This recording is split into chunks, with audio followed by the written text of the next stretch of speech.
Gostaria de convidá-los a abrirem a palavra de Deus na primeira carta de Paulo aos Coríntios, capítulo 16.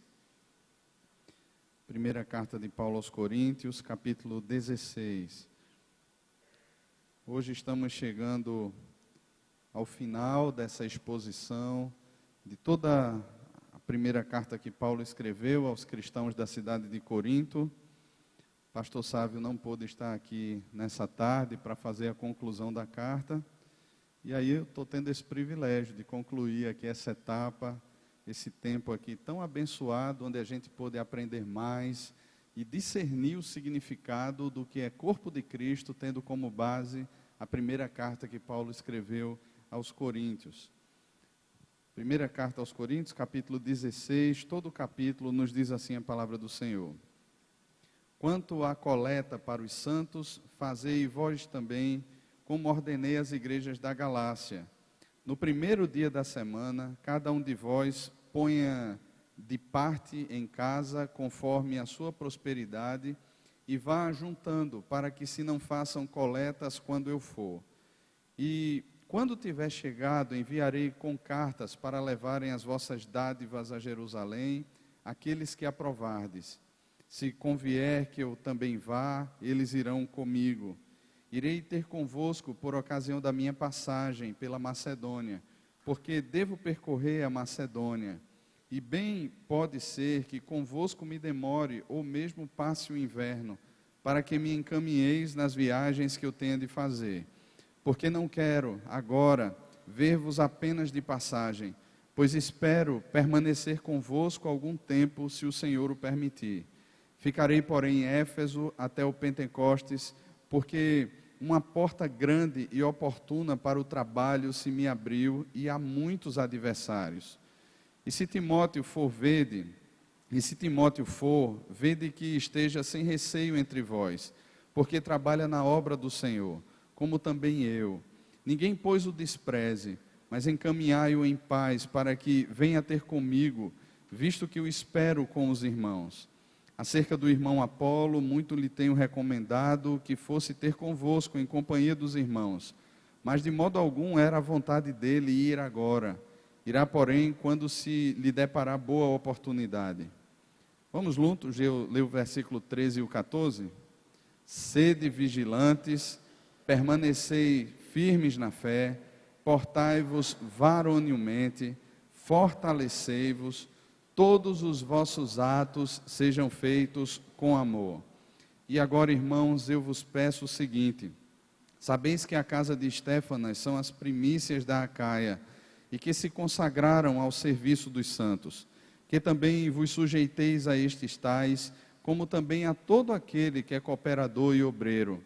Alegro-me com a vinda de Estéfanas e de Fortunato e de Acaico, porque estes supriram o que da vossa parte faltava, porque trouxeram refrigério ao meu espírito e ao vosso. Reconhecei, pois, a homens como estes. As igrejas da Ásia vos saúdam no Senhor, muitos vos saúdam, Áquila e Priscila, e bem assim a igreja que está na casa deles. Todos os irmãos vos saúdam. Saudai-vos uns aos outros com ósculo santo. A saudação escrevo eu a Paulo, de próprio punho. Se alguém não ama o Senhor, seja anátema, maranata. A graça do Senhor Jesus seja convosco, o meu amor seja com todos vós, em Cristo Jesus. Amém. Amém, irmãos. Meus irmãos, nós sabemos que Paulo, ele toma como base para escrever essa carta pelo menos dois caminhos que chegam até Paulo. Uma carta enviada pelos da casa de Cloe, alguns irmãos foram ter com Paulo e contaram a situação da igreja de Corinto. Quando esses irmãos chegam até Paulo, eles relatam coisas muito tristes que estavam acontecendo dentro da igreja de Corinto. Coisas feias, falta de disciplina, divisões, uma má administração dos sacramentos, uma compreensão equivocada sobre o uso dos dons que o Espírito Santo mesmo deu a cada crente, para que na cooperação mútua o corpo de Cristo fosse edificado. Entretanto, uma segunda via Deus usou para levar informações sobre a igreja de Corinto até Paulo. E está aqui essa comitiva formada por 3 homens, que nós temos aqui, Estéfanas, Acaico, e nós temos também Fortunato. Esses homens chegaram até Paulo, e o relato que eles levam a Paulo é um relato um pouco mais positivo, ao ponto de alegrar o coração de Paulo, e Paulo sentir como se a igreja estivesse bem perto dele, por conta desses irmãos. Paulo aqui ele está finalizando a sua carta, e logo no início do versículo 16, ele já inicia dizendo, quanto à coleta para os santos. Essa expressão, quanto a esses assuntos, aqui no caso, quanto à coleta, e também um pouco mais à frente, no versículo 12, acerca do irmão Apolo, ou quanto ao irmão Apolo, faz parte dos temas que foram levados pela igreja para Paulo tratar. Então nós vamos encontrar, por exemplo, com relação à ceia, com relação à disciplina, esse quanto a esse determinado tema sendo tratado pelo apóstolo Paulo, e talvez dentro dos relatos esses fossem os temas que de repente a igreja tinha mais dúvida, a igreja tinha mais um anseio maior que essas questões fossem respondidas pelo próprio apóstolo Paulo. Então Paulo ele pontua esses temas que ele considera como sendo principais, e ele inicia a sua fala tratando exatamente com relação a isso. Quanto à coleta, alguns estudiosos eles têm levantado o motivo, a razão dessa coleta que Paulo está fazendo, e ele diz aqui nessa carta que já instruiu a igreja dos Gálatas, a igreja da Galácia, que era uma região bem ampla, no que diz respeito a essa mesma oferta. Essa oferta era destinada para os irmãos da Judéia, para os irmãos de Jerusalém. E alguns aí levantam algumas questões do motivo que levou aqueles irmãos estarem empobrecidos, estarem precisando agora das ofertas das igrejas dos gentios.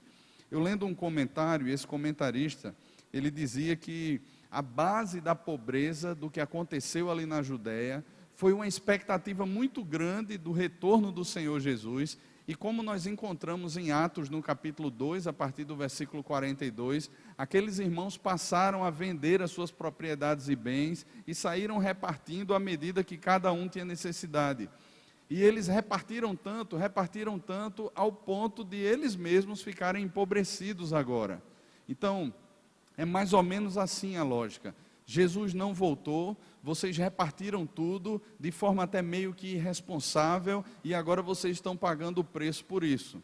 Só, irmãos, que eu penso que se a gente segue por esse caminho, a gente perde de vista a beleza daquilo que Lucas narra. Você pode concordar comigo com relação a isso, porque quando Lucas narra no capítulo 2 de Atos, ele narra isso como um movimento do próprio Espírito Santo.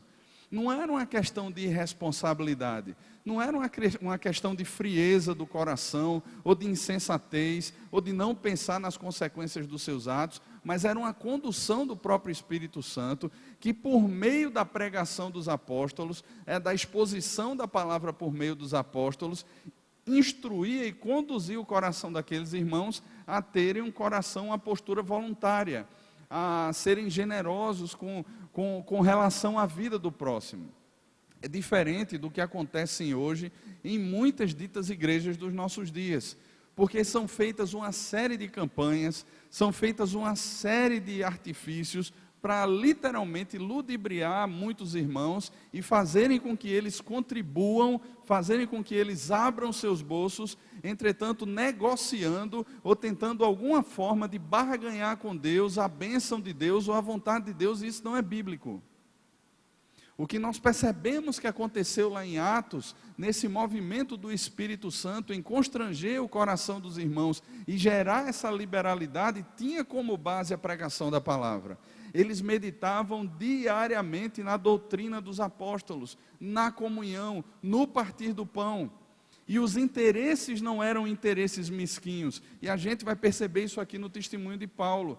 É tanto que quando Paulo trata sobre dinheiro, sobre coleta aqui, a partir do versículo 3, ele diz assim, olha, e quando tiver chegado, enviarei com cartas para levarem as vossas dádivas a Jerusalém, aqueles que aprovardes. Paulo está constrangido, dizendo assim, olha, eu mesmo não quero pôr a mão nesse dinheiro. Eu mesmo não quero participar. Vocês vejam pessoas que vocês aprovam dentro da igreja, pessoas de confiança, e enviem cartas de recomendação por meio dessas pessoas e os donativos, as dádivas que vocês arrecadarem para a Judéia.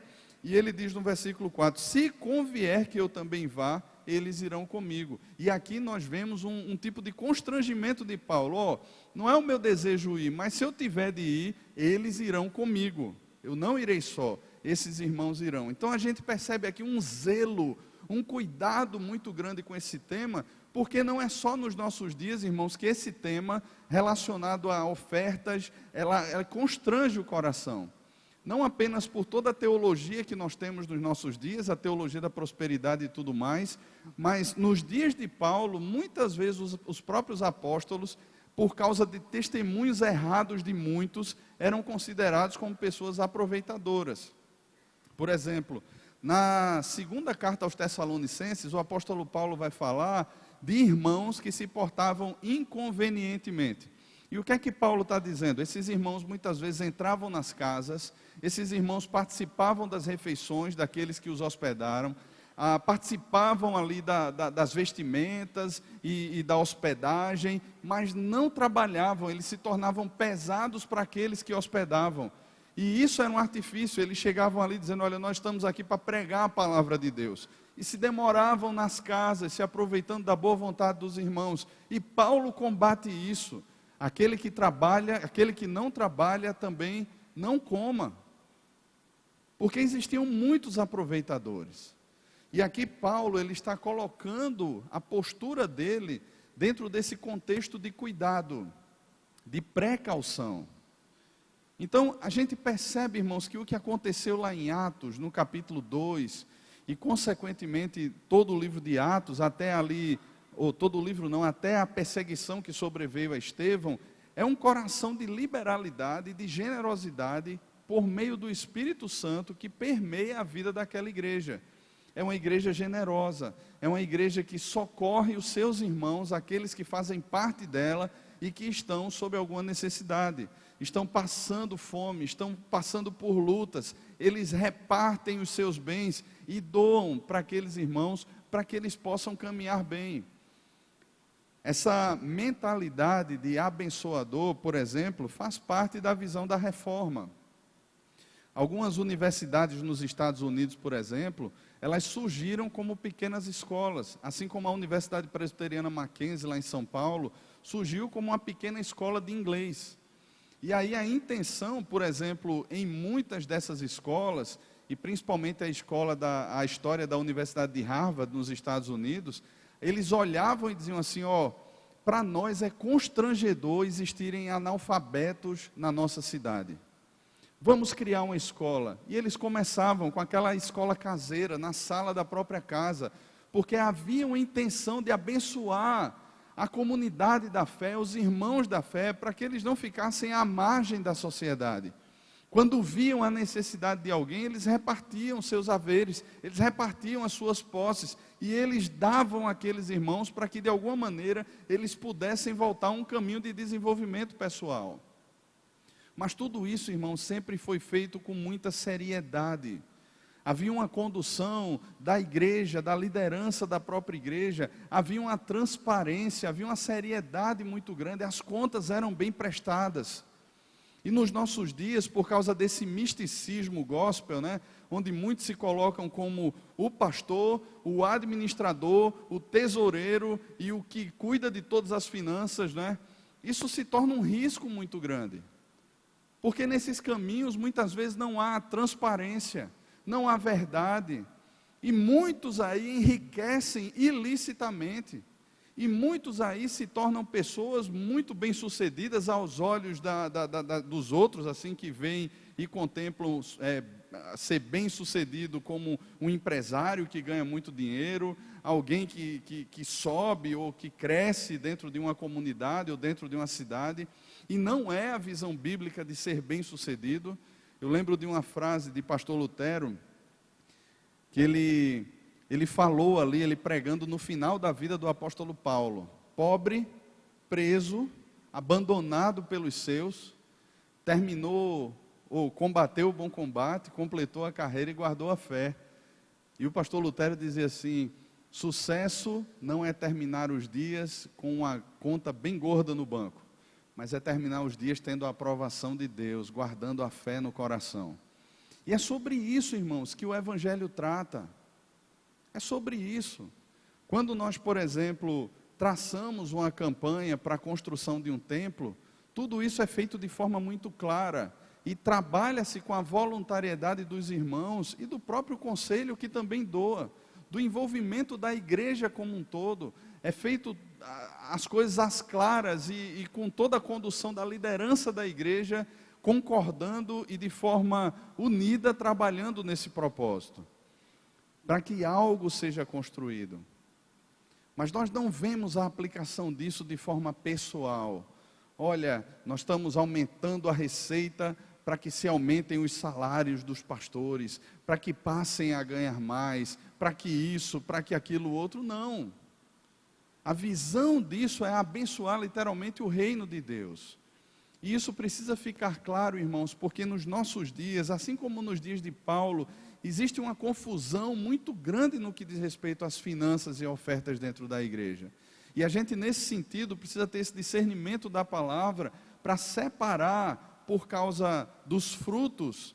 Nesse sentido, nós somos chamados a julgar os próprios frutos, a ter de forma clara e palpável nas nossas mãos o próprio fruto, o joio do trigo. Não estou falando aqui de salvação, tá ok? Você agora vai sair separando quem é crente de quem não é crente dentro da igreja. Mas por meio das obras, por meio do fruto que aquela árvore demonstra, você passa então a discernir aquilo que é de Deus, aquilo que não é de Deus. Então, o apóstolo Paulo, ele trata sobre isso. Uma das linhas também de interpretação sobre a pobreza que se abateu sobre os crentes da Judéia, é o que acontece nos dias de Estevão. Depois daquela perseguição onde Estevão é morto, apedrejado, muitos cristãos, eles perdem os seus trabalhos, eles deixam as suas casas, muitos abandonam os seus negócios, e depois alguns deles retornam para Jerusalém, e eles não têm mais aquilo que eles tinham antes.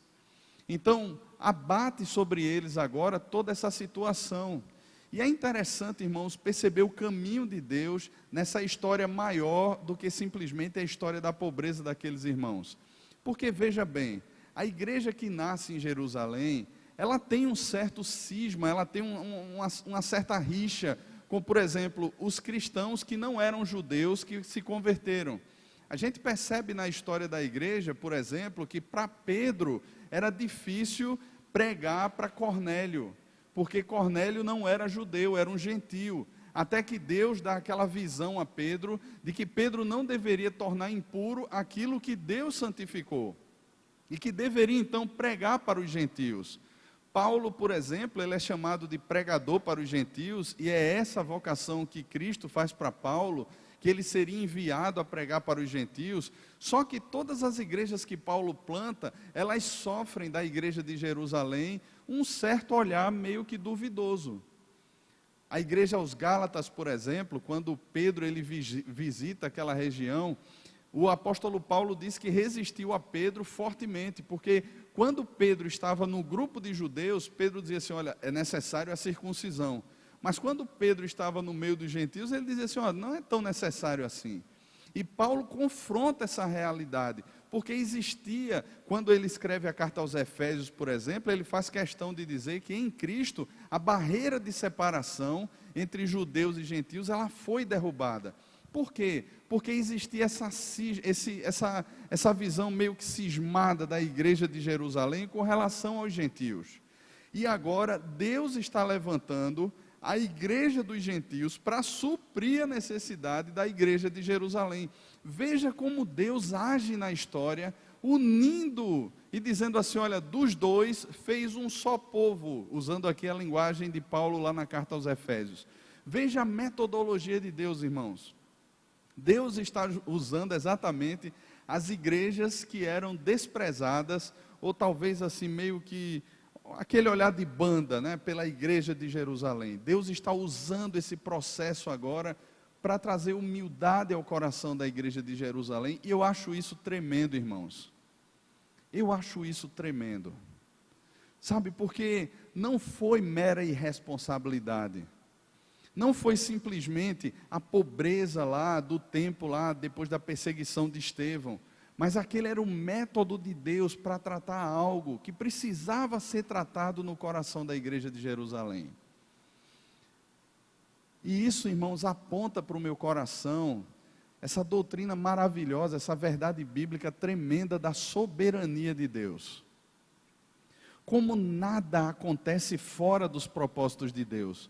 Como até a pobreza daqueles irmãos lá de Jerusalém estava sendo orquestrada por Deus, para nesse momento usar igrejas que eles não consideravam como sendo tão igrejas assim, para abençoá-los.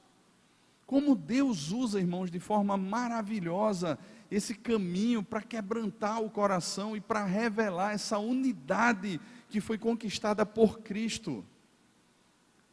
Paulo, então, ele incentiva esses irmãos aqui no primeiro dia da semana. E é interessante isso, porque ele faz questão de frisar aqui de forma organizada, que é no domingo que essas ofertas precisam ser levantadas. Outro ponto que Paulo fala ainda no versículo 2, ponha de sua parte. A questão aqui, ponha de sua parte, ela tem a palavra parte aqui, na verdade ela é um verbo, que ela tem a intenção de revelar que aquilo deveria ser feito de forma contínua, que aquilo deveria acontecer de forma constante. Ele está num tempo presente e ele é um imperativo. O tempo presente na língua grega tem um sentido de continuidade, é algo que deveria ser feito continuadamente. Não é algo que deveria acontecer um socorro pontual. Não é algo que deveria acontecer apenas como uma oferta que se envia uma vez apenas para a Serra Branca. Mas nesse sentido, eles deveriam ter um coração generoso, um coração liberal o tempo todo. Porque não era só a igreja de Jerusalém que necessitaria daquelas ofertas. De repente, outras comunidades necessitariam, outras pessoas dentro da própria igreja de Corinto necessitariam. Então, essas ofertas serviriam e deveriam fazer parte até do orçamento daqueles irmãos, para que eles tivessem um coração sempre disposto e pronto a ofertar, de acordo com a necessidade levantada pelos apóstolos.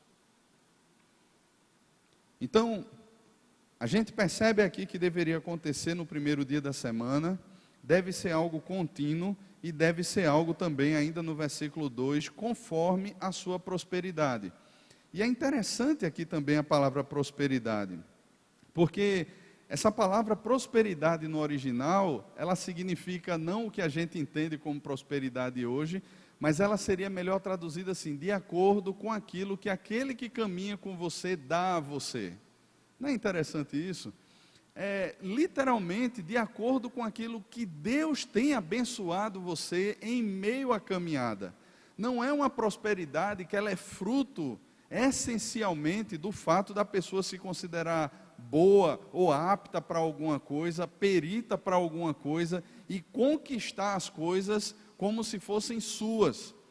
Mas é fruto dessa caminhada com Deus que faz questão de abençoar a vida daquele sujeito lá. Então o que Paulo está dizendo é de acordo com aquele que caminha com você, tem dado a você, abençoe os outros. Esse é um entendimento, irmãos, muito precioso, porque muitas vezes a gente diz assim, olha, tudo que tenho, tudo que sou é do Senhor, vem das mãos do Senhor. Mas na hora de sermos generosos, parece muito aquela história, né, do sujeito lá que coloca o adesivo no carro, propriedade exclusiva de Jesus. E de repente ele cuida tão bem do carro, que passa na rua, tem uma pessoa lá atropelada, toda ensanguentada, ele diz assim, rapaz, hoje não, acabei de lavar o carro, não vou sujar o carro não. Cadê a propriedade de Jesus? Não é? Então, o que Paulo está dizendo aqui é, olha, o Deus que tem caminhado com você, é Ele quem tem dado a você. Então, no final das contas, isso não é seu. Deus tem dado a você, e nós cremos no princípio de mordomia, que nós devemos ser bons mordomos de Deus. Tem que lavar o carro, tem que cuidar do carro, mas tem que ter um entendimento que aquilo ali pertence a Deus. Na hora que Deus pedir aquilo ali, na hora que precisar ser vendido, na hora que precisar ser doado para alguma coisa, nosso coração tem que ser liberal. Eu lembro de um irmão, amigo meu, colega de seminário, nós fomos participar de uma conferência uma vez, lá em Bragança Paulista. E essa conferência não teve um número de inscrições necessárias, e aí ela não estava se pagando. Literalmente, eles estavam com um prejuízo muito grande. E havia sido feito convites para obreiros do sertão da Bahia, e eles não tinham condições de arcar com as passagens, nem arcar com a inscrição lá da conferência, que dava lá já a hospedagem, as 3 refeições no hotel e tudo mais. E aí aconteceu que aquele irmão lá, ele disse assim, rapaz, a esposa dele na época estava grávida, e ele disse assim, eu vou vender meu carro e vou doar o dinheiro para a conferência, para que aqueles irmãos lá do interior da Bahia possam vir para cá ouvir a palavra de Deus. E ele não contou isso a ninguém, orou com a esposa dele, ela concordou, venderam o carro e fizeram exatamente isso. Investiram todo o dinheiro para pagar a passagem e a hospedagem daqueles irmãos lá, aqueles obreiros do interior da Bahia. E quando chegou lá, a gente conversando, ele acabou compartilhando isso. E aí a gente orou, tal, ele disse assim, mas ó Léo, eu estou em paz, o meu coração está tão em paz, como se Deus fosse me surpreender com alguma coisa. Porque o que é meu carro para Deus? O que é esse carro para Deus? O que é o apartamento que eu tenho para Deus? Deus pode dar muito mais, Ele é dono de todas as coisas, se Ele quiser me dar, Ele dá, se Ele não quiser me dar, Ele não dá, está em paz. E assim, ele falava isso com uma leveza, assim, que eu fiquei pensando, meu Deus, se fosse comigo eu faria a mesma coisa. E na hora a resposta foi não, irmãos. Eu disse, rapaz, eu ia gravar um vídeo aqui, ia mandar depois para os irmãos lá da Bahia, seria bem menos custoso. Pensei logo nisso na hora, veja só. E no final daquela conferência foi interessante, porque um outro irmão da igreja disse assim, fulano, para você não ficar sem carro, a sua esposa está para ter neném, já está bem pesada, fique usando o carro da minha esposa, não tem problema nenhum, conversei com ela, está aqui o carro dela. E era um carrão assim, lindo, desses assim grandes, assim bonitos, confortáveis, e ele ficou lá usando o carro daquele irmão durante toda a conferência. E no final da conferência, aquele irmão chegou para ele e disse assim, eu tenho um presente para lhe dar aqui junto com a minha esposa. Nós sentamos, oramos, e nós sentimos uma paz tremenda no coração em dar esse carro de presente para você. E eu fiquei pensando naquilo, eu disse assim, meu Deus do céu. Não era o fato dele ter saído de um carro assim, todo meio quebradinho já, meio velhinho, e ter passado por um carro novo. Não era o fato disso. Mas era o fato, irmãos, de que Deus, Ele espera de nós esse despreendimento. Ele espera de nós essa confiança, essa dependência. Não é irresponsabilidade. Eu já vi muitos cultos, de igrejas aí, que o pessoal fica fazendo campanha, isso e aquilo. E eu já vi muita gente colocando anel de ouro, chave de carro, documento assinado. E na segunda-feira o marido chega lá, passa a chave e o documento de volta. Ela fez isso, ela estava enganada. Pode passar de volta. Muita confusão nesse sentido. Mas eu penso, irmãos, que Deus, Ele quer de nós esse coração liberal, esse coração que não tem nada como sendo propriamente seu, não é irresponsável, mas se de repente Deus nos direciona para alguma coisa, Deus nos dirige para algo, e se de repente brota no coração da gente também esse medo de dizer assim, mas Senhor, se eu fizer, como é que vai ser? O que Deus quer, literalmente, que a gente faça, e confie nele. E confie nele. E creia nele. Porque não será impossível para ele suprir de alguma forma. Porque ele é o nosso supridor, tanto quando nós temos a abundância das coisas ou a falta delas. O apóstolo Paulo, em Filipenses, no capítulo 4, uma das razões que ele escreve aquela carta é para agradecer à igreja de Filipe uma oferta que ele recebeu. Paulo estava preso em Roma. Paulo ficava preso numa casa naquela época, aquela primeira prisão dele foi numa casa, e durante aquele tempo lá, Paulo tinha que pagar o aluguel da casa, assim como também pagar as refeições dos soldados que ficavam acorrentados a ele. E como é que Paulo ia pagar aquilo ali se ele não estava trabalhando? Ele dependia da oferta das igrejas. E a igreja de Filipe manda uma oferta para Paulo, e Paulo diz assim, olha, eu estou suprido, mas não é a oferta pela oferta em si. E aí ele vai dizer, porque eu aprendi a viver contente em toda e qualquer situação. Eu sei passar por humilhações, por necessidade, como o contrário disso.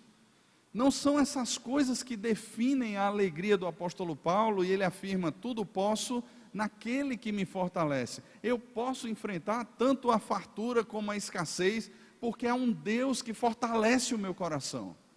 Há um Deus que cuida de mim, há um Deus que mesmo em meio às adversidades, aos momentos em que eu não tenho nada, Ele sustenta o meu coração para que eu não me perca.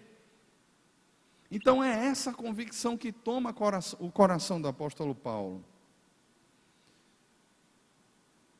Um segundo ponto que Paulo trata aqui no capítulo 16, ele fala sobre a questão das ofertas, das coletas aqui. Ele fala sobre isso que a gente conversou até agora, mas ele ainda trata 3 outros temas. O segundo tema que Paulo trata aqui é como ele mesmo se observa.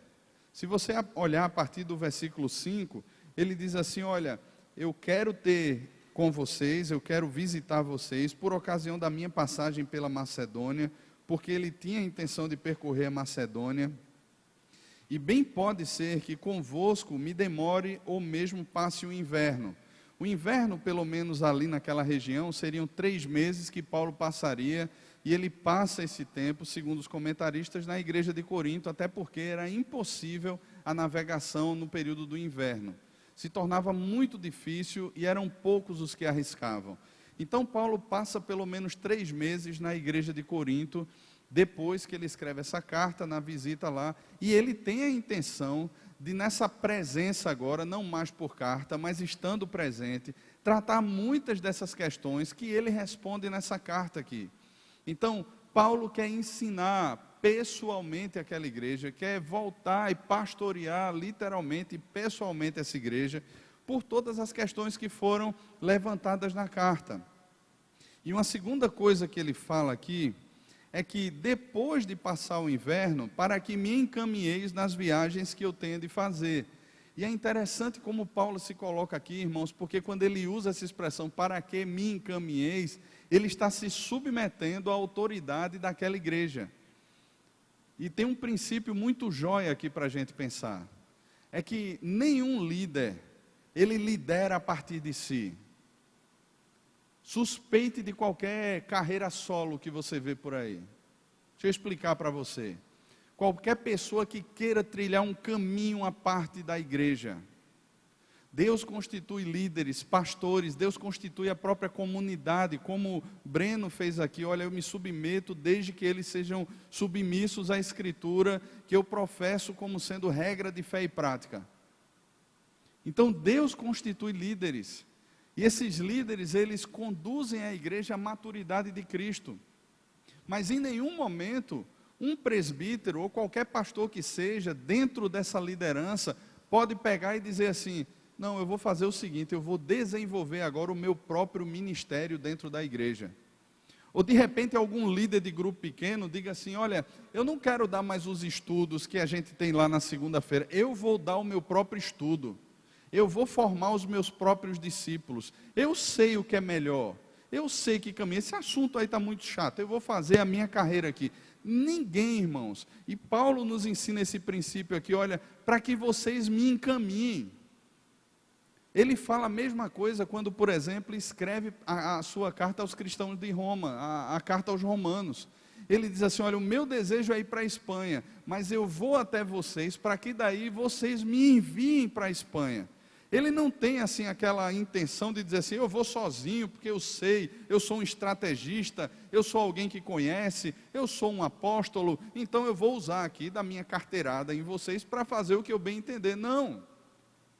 Ele se submete, mesmo que seja um apóstolo, à liderança das igrejas locais, para que vocês me enviem. Paulo plantou a igreja de Corinto, junto com Áquila e Priscila. Ele poderia agora chegar para aquela igreja e dizer assim: olha, eu quero que vocês façam e ponto final.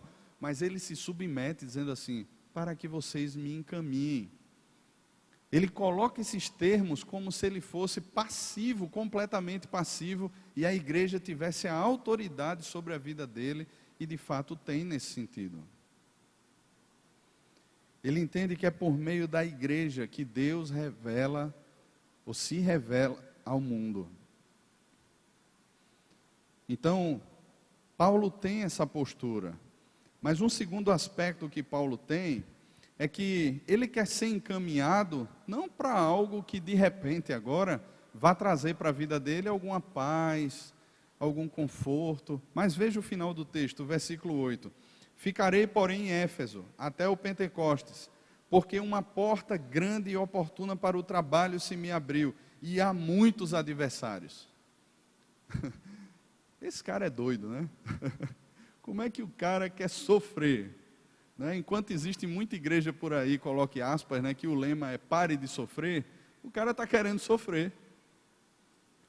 O cara está querendo sofrer. Ele quer ir para Éfeso, porque se abriu uma porta para o trabalho, e entenda trabalho aqui como sendo ministério. Paulo não está pensando assim, olha ali, agora eu vou garantir a minha aposentadoria, até porque a aposentadoria dele é desfrutada numa prisão e depois ele é decapitado. Né? O prêmio da aposentadoria dele. Mas o prêmio maior é a certeza de que a coroa da vitória já está guardada. Então, ele não está de olho nessas coisas. Ele não está de olho nas coisas que qualquer pessoa, morador de Corinto ou de Éfeso, estava de olho ou buscando.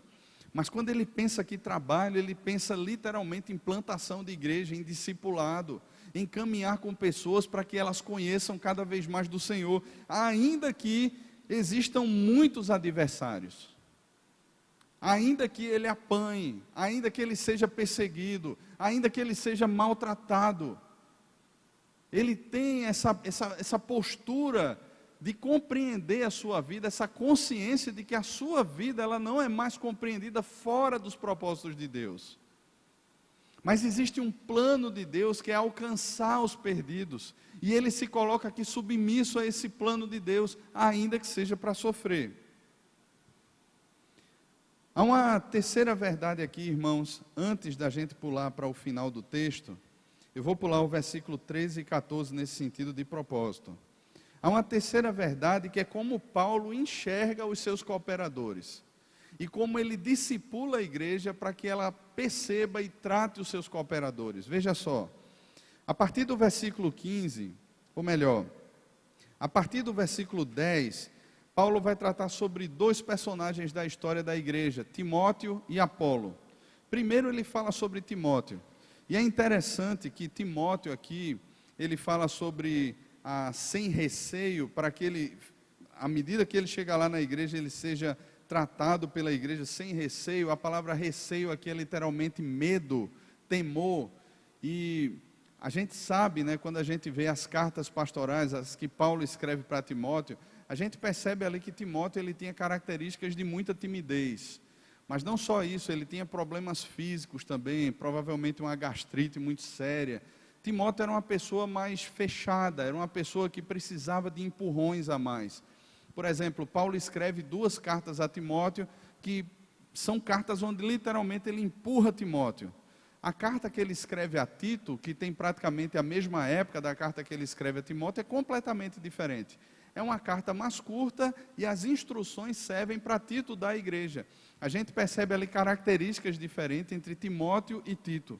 Tito talvez fosse aquela pessoa mais desencanada, que está nem aí para ele mesmo, quer saber do serviço, já Timóteo não. E provavelmente pela idade de Timóteo aqui, quando Paulo escreve essa carta, quando ele escreve as 2 cartas para Timóteo, Timóteo já pastoreava a igreja de Éfeso e tinha por volta de 30 anos de idade. Aqui não, Timóteo tem 20 e poucos anos de idade e talvez a igreja de Corinto, por ser uma igreja extremamente exigente, por causa de toda a bagagem grega, da cultura grega que ela tinha, olhasse para Timóteo e desprezasse completamente Timóteo, deixando ele com medo, deixando ele acuado dentro da igreja, olhassem para Timóteo como uma subclasse de crente, ou até mesmo desprezassem Timóteo pela sua idade, pela sua postura, né, e não considerando ele como eles considerariam Paulo ou Apolo até. Então Paulo diz assim, olha, ele trabalha na obra do Senhor, versículo 10 ainda, para que ele esteja sem medo, sem receio entre vós, porque trabalha na obra do Senhor. Paulo não vai dizer aqui, porque irmãos, veja só, mesmo ele sendo novinho, ele é um cara preparado. Mesmo ele sendo doentinho, ele é um cara que pode ajudar muito vocês, porque esse cara estudou, ele se preparou, é um bom estrategista. Não, Paulo vai dizer assim, porque ele trabalha na obra do Senhor. O que credencia Timóteo nesse sentido não é Timóteo em si, mas é o fato de Timóteo ser servo de Deus, de ser um homem de Deus, de servir a Deus. Ninguém, pois, o despreze, mas encaminhai-o em paz, para que depois desse tempo aí ele venha ter comigo. Ninguém despreze, mas encaminhem Timóteo em paz. Recebam Timóteo, honrem Timóteo como servo de Deus. Não gerem temor no coração dele, porque ele é servo de Deus. E encaminhem Timóteo depois em paz, para que ele venha ter comigo. Depois Paulo vai falar sobre Apolo. E é interessante no versículo 12, porque ele usa o mesmo termo que ele usa no início da carta. Quanto à coleta, ele usa agora quanto ao irmão Apolo. E provavelmente aqui, irmãos, havia uma possibilidade da igreja de Corinto estar sem pastor nesse tempo. E Apolo é conhecido como um grande pregador, erudito. E talvez a carta que eles enviaram a Paulo, essa comitiva que foi lá encontrar com Paulo, solicitou que Apolo fosse ser o pastor da igreja. E a resposta de Apolo é no mínimo inusitada, porque Apolo diz assim, olha, eu não vou agora. Ele entende que aquele não é o tempo de ir. E nós estamos falando aqui de uma das maiores igrejas dentro de umas cidades mais prósperas daquele tempo, a igreja de Corinto. Alguns chegam a questionar que talvez Apolo olhe para a situação espiritual daquela igreja e diga assim, rapaz, eu vou pegar uma bomba dessa não. Alguns chegam a dizer isso. Mas eu penso aqui, irmãos, que Apolo ele tem esse discernimento de Deus e diz assim, olha, esse não é o tempo. Mas no futuro, quem sabe? E é exatamente isso que ele diz. Mas de modo algum era a vontade dele ir agora. Irá, porém, quando se lhe deparar boa oportunidade. E a palavra oportunidade aqui, ela não tem a ver com o tempo humano. Mas ele usa aqui a oportunidade como se fosse assim, quando for o tempo de Deus, eu irei. Seria uma tradução melhor para essa palavra oportunidade aqui. Então, é mais ou menos assim que Paulo pensa sobre os seus cooperadores. Pule para o versículo 15 agora.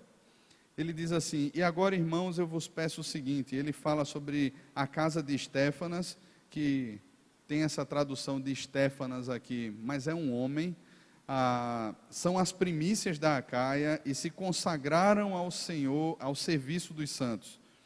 Que também vos sujeiteis a esses tais, como também a todo aquele que é cooperador e obreiro. Eu acho joia isso, porque não é Paulo enchendo a bola de alguém, para gerar um constrangimento, porque Paulo está falando. Mas o que Paulo está dizendo aqui é que, por esses serem servos do Senhor, a sua casa serem as primícias da Acaia, porque eles se consagraram ao serviço dos santos, aquele homem, ele deve ser honrado. As pessoas devem se sujeitar ao ensino dele, ao exemplo dele, a copiarem aquilo que Estéfanas faz, a terem a mesma disposição no coração, a olharem para o testemunho daquele homem e dizerem assim, olha, esse cara é um servo de Deus, a gente vai ser discipulado por ele, a gente vai caminhar com ele. Ele fala também aqui de Fortunato e de Acaico, provavelmente 2 escravos convertidos ao cristianismo. Estéfano é o único que ele fala aqui que possuía uma casa.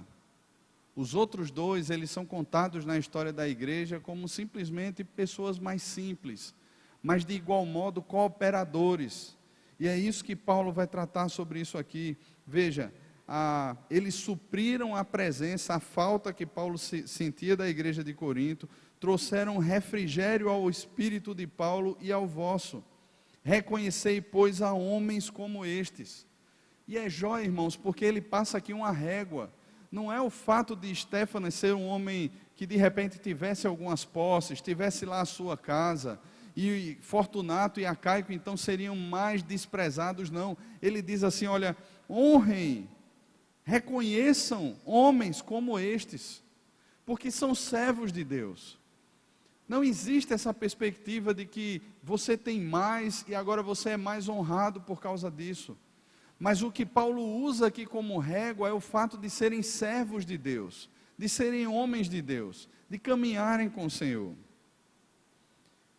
No final da carta, Paulo traz aqui as suas considerações, as saudações das igrejas da Ásia, tanto de Priscila e Áquila também, que já possuíam uma igreja na casa deles. Assim como foi em Corinto, eles saíram de Corinto, estavam em outra cidade, já estavam com uma igreja também na casa deles. Pessoas que abriam literalmente a porta da sua casa para a plantação de igreja. E ele conclui então a carta dando a bênção do Senhor e rogando a bênção do Senhor sobre aqueles irmãos. No centro, irmãos, do capítulo 16, nós temos o versículo 13 e o versículo 14. O versículo que lemos juntos diz o seguinte: sede vigilantes, permanecei firmes na fé, portai-vos varonilmente, fortalecei-vos, todos os vossos atos sejam feitos com amor. São imperativos que Paulo coloca aqui, e eles fecham essa carta de forma perfeita, porque ele trata sobre o sentido do que é ser igreja em toda a carta, e ele conclui essa carta literalmente dizendo: sejam vigilantes. A palavra aqui literalmente é de alguém que é cauteloso, é de alguém que toma cuidado por causa da negligência ou da indolência de outros, para que nenhuma calamidade destrutiva venha de forma repentina e surpreenda. É alguém que está literalmente numa postura de vigia. Imagina, né? Você chega no seu prédio de noite, aperta lá o botãozinho e nada, né? Buzina o carro e nada. Você fica olhando, meu Deus, o vigia está dormindo. E o que Paulo está dizendo aqui é: vigie constantemente, não feche os seus olhos, tenha cuidado, observe. Em algum momento, tudo isso que ele ensinou aqui na carta poderia ser pervertido por alguém. E as maiores ameaças, irmãos, às igrejas do primeiro século, assim como as nossas igrejas, nos nossos dias, não são meramente as ameaças externas, mas são as internas.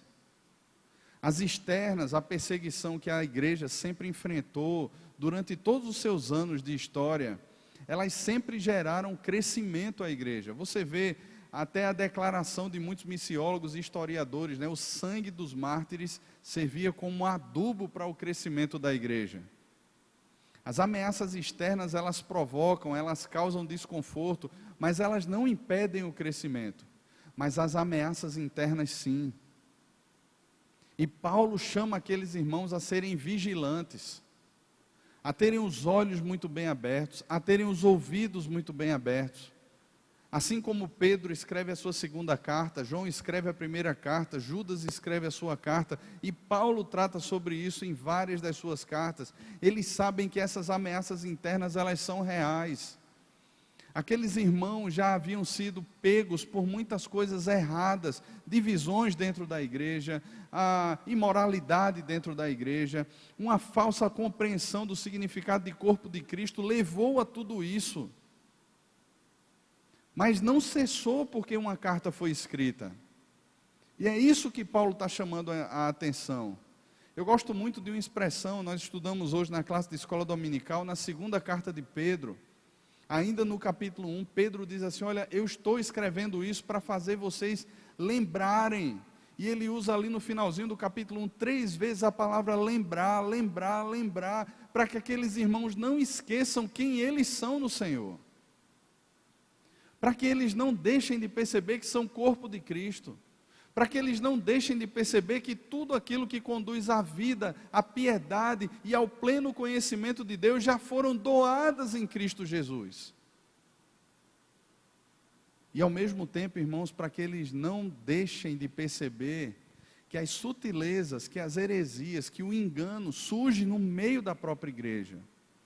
Atos no capítulo 20, quando Paulo está se despedindo dos presbíteros da igreja de Éfeso, ele diz assim: olha, cuidem de vocês e do rebanho de Deus que está entre vocês, porque depois da minha partida, os lobos virão de fora para devorar o rebanho. É isso que ele diz? Não, Ele diz: surgirão no meio de vós lobos vorazes para destruir o rebanho. É no meio, irmãos. Então a advertência que ele traz aqui: sejam vigilantes, constantemente, não baixem a guarda. Não é você viver o tempo todo também preocupado, né, caçando heresia dentro da igreja, mas ao mesmo tempo, a gente precisa ter cuidado. Quando alguém que a gente está caminhando surge com alguma ideia, ou surge com alguma coisa estranha, irmãos, a gente precisa advertir, a gente precisa exortar. Não é só aquela postura mundana de muitas vezes ficar falando das pessoas: rapaz, estava conversando com fulano agora está meio herege, tem cuidado com ele. Mas é ir até a pessoa e tratar, irmãos. Não é esperar que de repente o presbítero, o pastor pregue sobre isso, mas se você conhece a palavra, se você se identifica como corpo de Cristo, vá até a pessoa, abra a Bíblia com ela, seja abençoador na vida dela. Esse é o sentido de vigilância que a gente precisa ter. Não é andar com um radar agora, né, para multar as pessoas dentro da igreja, não. Mas é a gente ser instrumento de bênção na vida dos outros que estão de alguma maneira se perdendo do Evangelho, sendo ludibriados ou atraídos por uma outra proposta.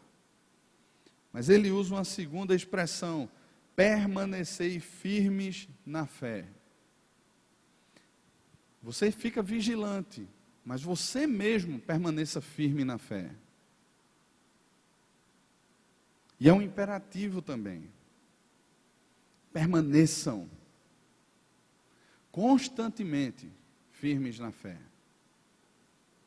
E talvez esse seja um problema nos nossos dias, irmãos, porque a gente entra naquela questão, né, o que de fato tem alimentado o nosso coração.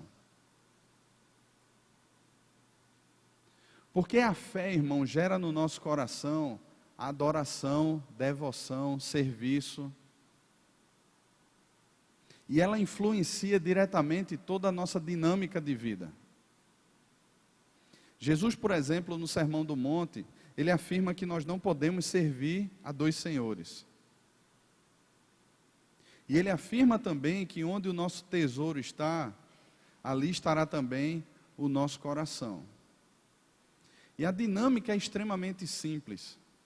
Jesus sabe que o tesouro, que aquilo que nós adoramos, vai dominar o nosso coração.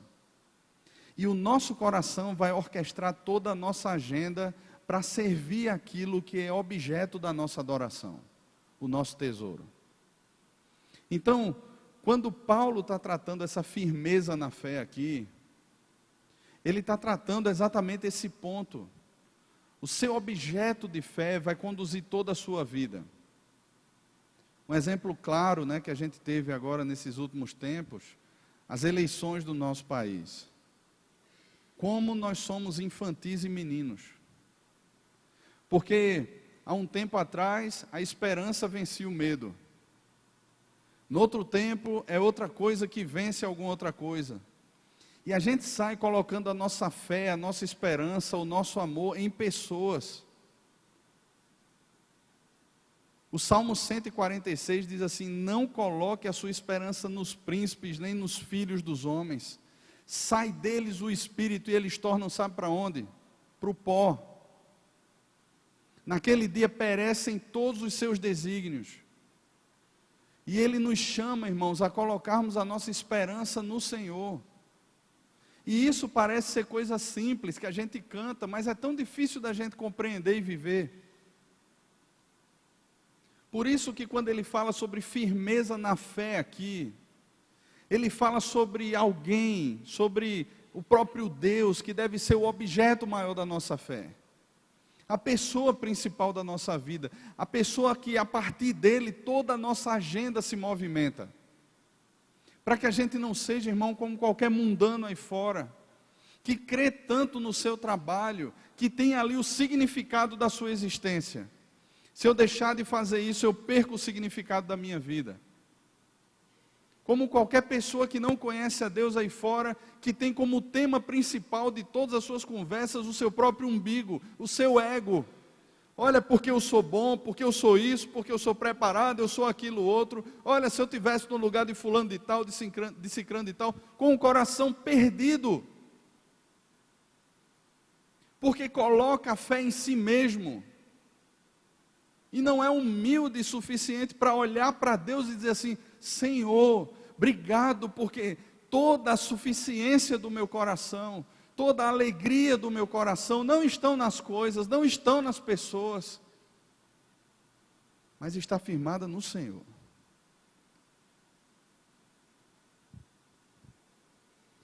Permanecei firmes na fé, portai-vos varonilmente.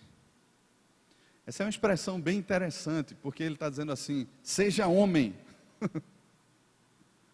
seja corajoso. E ele está dizendo isso para uma igreja, composta de homens e mulheres. E ele não está chamando as mulheres para mudar, fazer uma mudança de gênero, é claro. Mas ele está chamando a igreja a se portar de forma corajosa, de forma varonil, diante as investidas internas e externas daquilo que de alguma maneira distorce e corrompe o Evangelho. E sabe, irmãos, essa postura faz parte da caminhada de Paulo. Na sua segunda carta a Timóteo, já no final lá do capítulo 4, o apóstolo Paulo, ele está dizendo assim: olha, eu fui abandonado por todos. Na minha última defesa, ninguém foi ao meu favor, todos me abandonaram. Só que ele não chega ali naquele final agora e diz assim, e aí eu olhei e disse assim: meu Deus, eu perdi a minha vida servindo ao Senhor, vou agir de forma covarde agora, vou negar a Cristo para ser liberto e quem sabe eu continuo pregando por aí depois. Ele não age assim. Ele não é covarde. Ele não baixa a sua guarda. Não porque ele tem uma força em si mesmo, mas porque a sua fé alimenta a coragem no seu coração para ele permanecer firme. E ele diz assim: todos me abandonaram, só Lucas está comigo. E ele diz assim: na minha última defesa ninguém foi a meu favor, mas eu preguei, e o Senhor me revestiu de forças e todos puderam ouvir a pregação. E depois daquela pregação, irmãos, pouco tempo depois, Paulo foi sentenciado. Eles tinham ali agora a prova cabal da condenação de Paulo.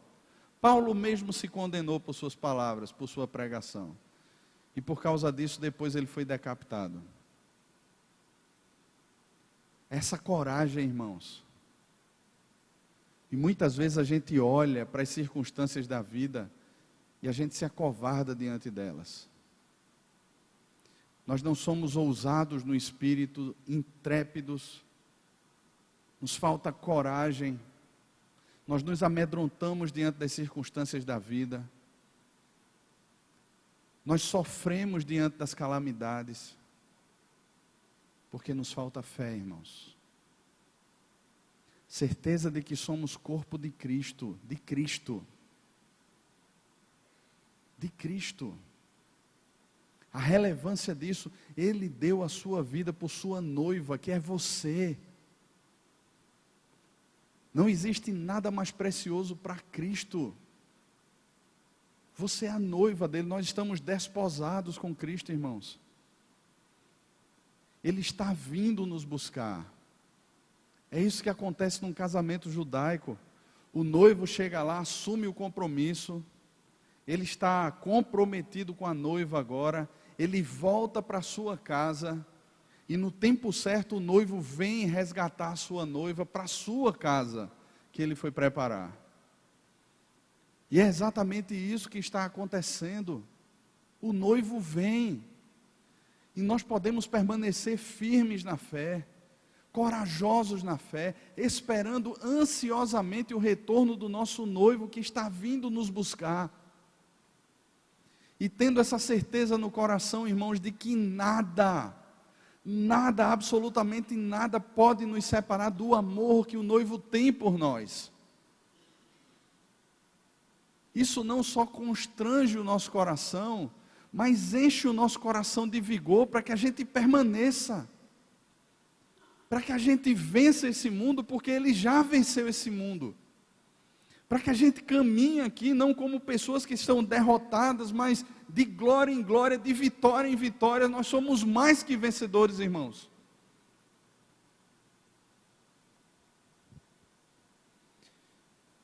Fortalecei-vos.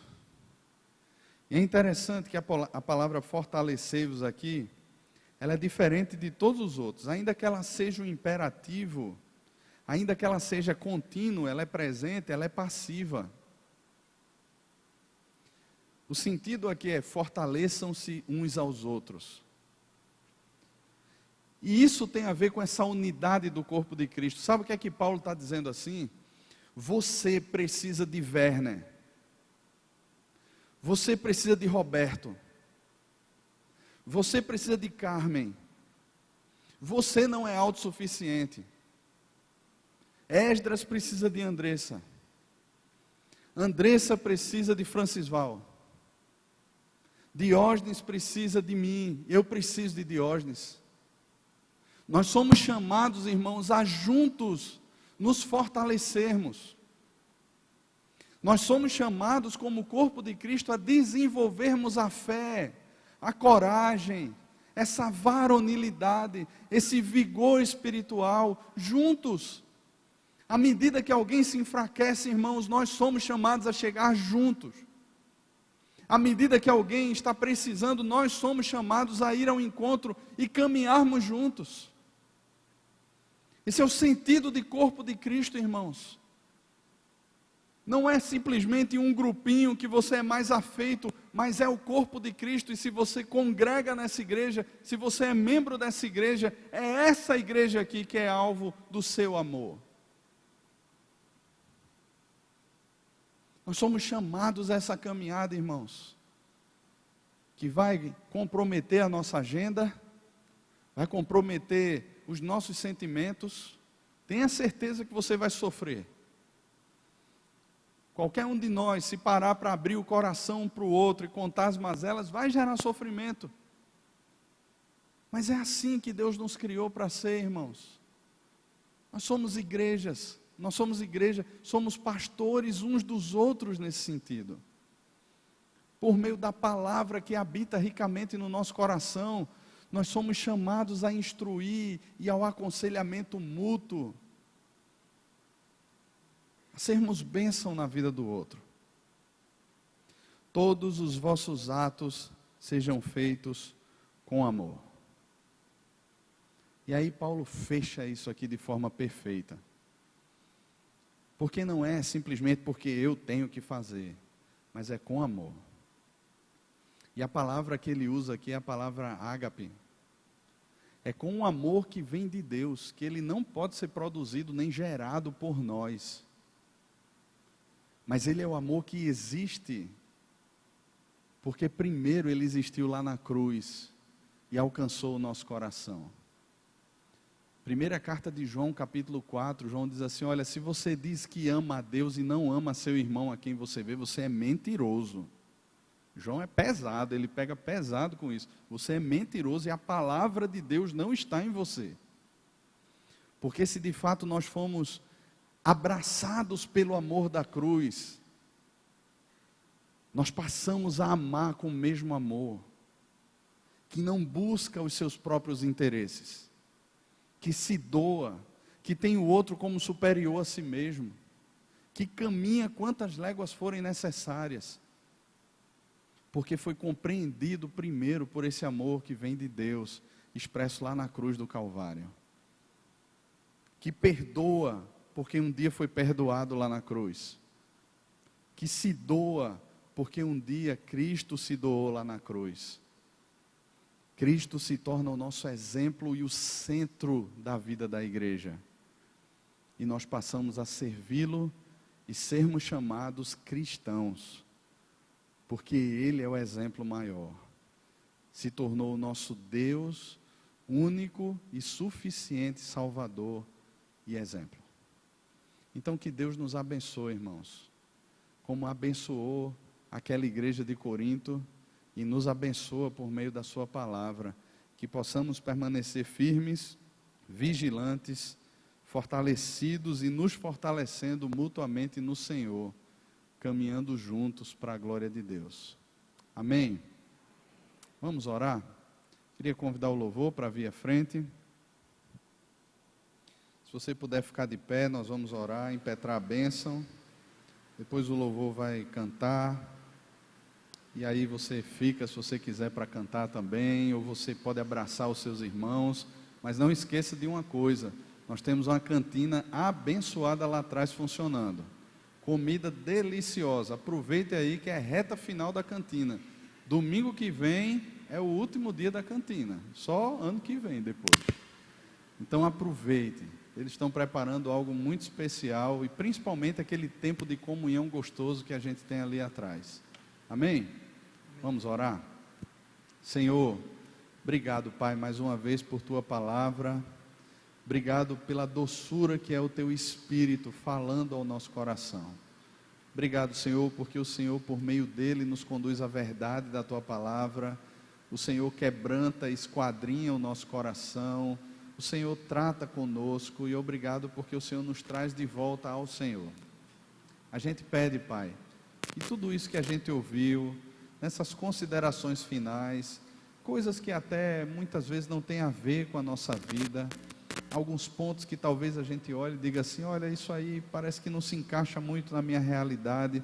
Senhor, Tu sabes, que o Senhor traga clareza à nossa mente, porque cada palavra dessa é tão relevante para nós, assim como foi para aquela igreja. Aplica a Tua palavra ao nosso coração, nós dependemos da ação do Teu Espírito, e acima de tudo, nos leva no dia a dia a honrar e a santificar o Teu nome na nossa vida, a vivermos para a glória do Senhor, a honrarmos o Senhor com as nossas escolhas, com as nossas palavras, com as nossas ações, seja no que for, o Senhor apareça e a gente diminua cada vez mais. Nos abençoa assim, no nome de Jesus e para a glória de Jesus. E que a graça do nosso Senhor e Salvador Jesus Cristo, o amor de Deus, o nosso Pai, a comunhão, o consolo e o poder do Santo Espírito de Deus, que habita em nós, esteja sobre nós agora e para todo sempre. Amém e amém. Deus abençoe, irmãos.